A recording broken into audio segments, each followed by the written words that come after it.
had a sensational year. When you consider he came into the season in round 12 and finished up losing a Sandover medal by 4 votes. It was an outstanding effort, and as you can tell by that, there was a number of performances where he was obviously best on ground, so he really stood out. And obviously what he does is he's a very, very good ball winner.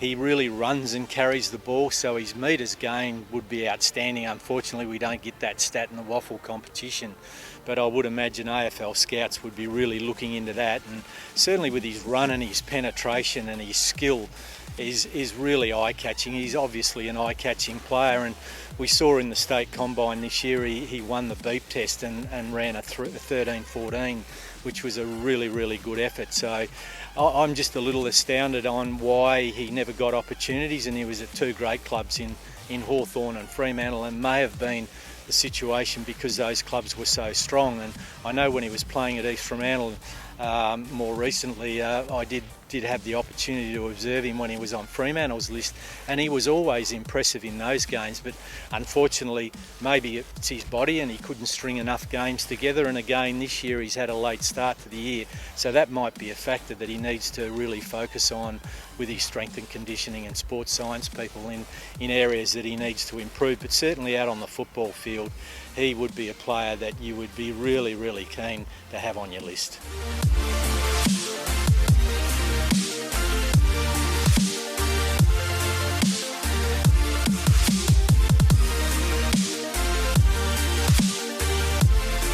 Playing for West Perth, he was outstanding on the occasions that I was fortunate enough to observe West Perth play, and played mainly as a key defender, and also had an opportunity in one of the games that I witnessed where he went up and played forward and kicked a couple of goals. But Marcus is a really explosive player. He's a big, strong beast of a lad, and he's very, very explosive and very powerful, and that's no doubt his greatest attribute. But what he does extremely well is that he reads the flight of the football really, really well, and he has that ability to chime in and take a number of contested and intercept marks against the opposition, and that seems to be his strength. And the surprising factor with him is that I can recall on one day where he was matched up, and we were fortunate enough to watch the game, where he's matched up on Shane Yarran, who, as we all know, is really quick and has great agility and has that ability to turn a player around and get behind him. And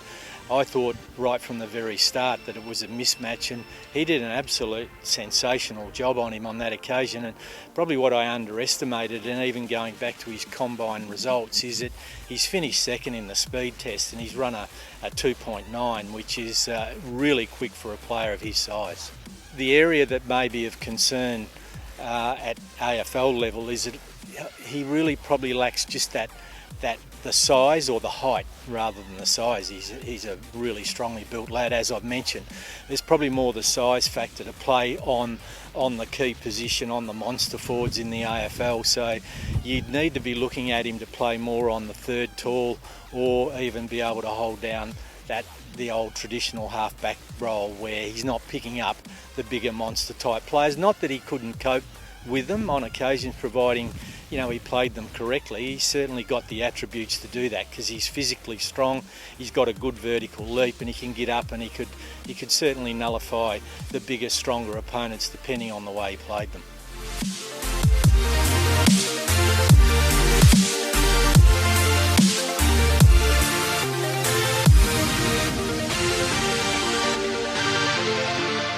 Absolute electrifying player. He's wonderful to watch, and he's certainly a player that brings people to the football. And again, being able to observe him in a few games this year, it was just a pleasure to watch. And with Shane, is it just his speed and his agility to move at the high intensity that he moves at, to be able to lose opponents, is very, very hard to match up on. The one area, I guess, is that he is inclined to sort of lead up, and he's a little one-dimensional at the moment, where he'll lead up and try and turn his player around and get underneath him, get behind him, get him more goal side. That's fine, there's no problems with that, but I think he does that all of the time, and I think he needs to add some more strings to his bow, and we saw that in the grand final. His grand final performance was outstanding, and I reckon he changed the dimension to his game a little, or the dynamics, where you saw him lead up and present up, and on the lead he's impossible to stay with because of his speed and his pace. Unfortunately, he didn't test at the combine because of the injury he sustained in the grand final. But when you look at his season, he kicked 29 goals up to round 6 this year, finished up with 46. So he had a flat spot in the middle of the season, and I reckon that'd be an area that he would be really focusing on, just being more consistent across the board for the entire season, rather than burst on the scene just in spurts, and just consistency would be a main area that he would really need to focus on.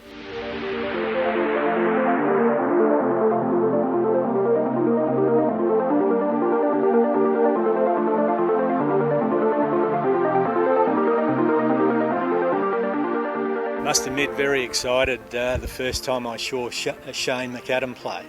Unfortunately, it was the one and only time that I witnessed him play this year, and he was playing in the forward line with the Claremont Footy Club, and absolute electrifying first quarter that he played. He kicked 3 goals, but it was the way he went about his business. He just brings a lot of energy to the forward line. He's extremely quick. He won the state combine sprint 2:8.9 for 20 metres, which was an outstanding effort, and then more to the point, he equalled Nick Natanui's running vertical jump of 102 centimetres. So you can see he's that real versatile player. He's got terrific goal sense when he gets hold of the football. He's got a lot of tricks.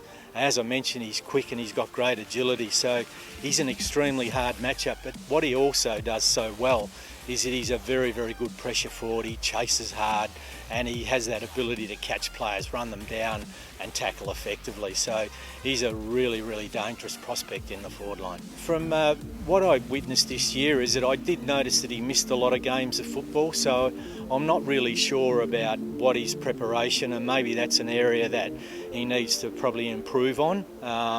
Certainly from that point of view, in missing the amount of games, and I believe his endurance is a factor that he also needs to work hard at.